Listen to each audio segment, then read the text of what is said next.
આટલું તમારા મનમાં લાવો, પછી જુઓ તમારા જીવનમાં કેવું પરિવર્તન આવે છે.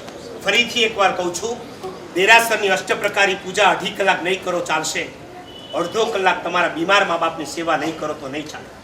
5 લાખ રૂપિયાના ચડાવા લઈને તમે સાધુ ભગવંતોને પોતાની શેખી મારવા માટે ક્યારેક મોટા આચાર્ય આવે છે ને, સમાજના મોટા આચાર્ય છે, સમુદાયના મોટા આચાર્ય છે, આપણા પંથના મોટા આચાર્ય છે, આપણે ચડાવો લઈએ 5 લાખનો ચડાવો લઈને એમને કામડી ઓરાવો છો. જરા ઘરે જઈને જુઓ તમારી બાના સાડલામાં કેટલા કાણા છે, તમારા બાપુજીના ધોતિયામાં કેટલા કાણા છે. એ કાણા છે અમને કામડી નહીં ઓરાવો ચાલશે, એમના કપડાં બદલાવી આપો.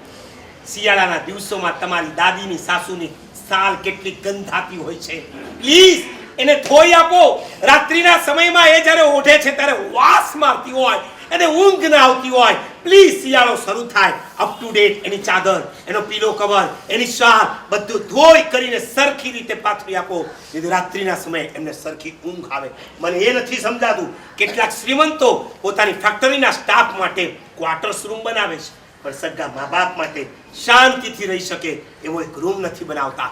તમે દેરાસરમાં જઈ ધૂપ ચાલુ કરો છો, જેના માટે આવલા મણિભદ્ર ઘંટાકર્ણ 1/2 કલાક ધૂપ ફેરવે છે, ત્યાં ધૂપ નહીં ફેરવો ચાલશે. તમારા મા બાપને મચ્છર કરડે છે ને ત્યારે કછુઆ છાપ અગરબત્તી ધરાવી નાખો. પદ્માવતીને ચુંદડી પહેરાવાના બંધ કરો. તમારી માને અવસરે સારા સાડલા પહેરાવવાના ચાલુ કરો.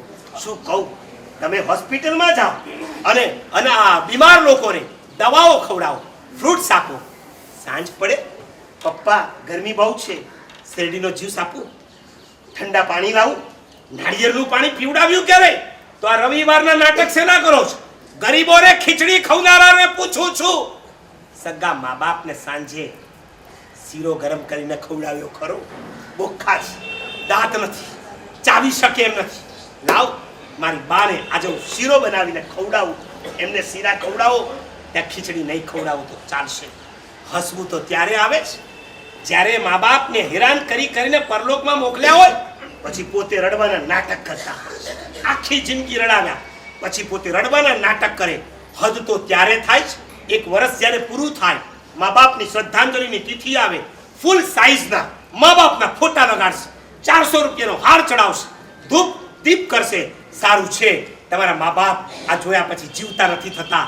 થાય ને તો એ ફોટો ફ્રેમ તોડી 1 લાખો મારે. જીવતા તા પાણીનો ગ્લાસ નથી આપ્યો, મર્યા પછી હવે આ ફૂલના હાર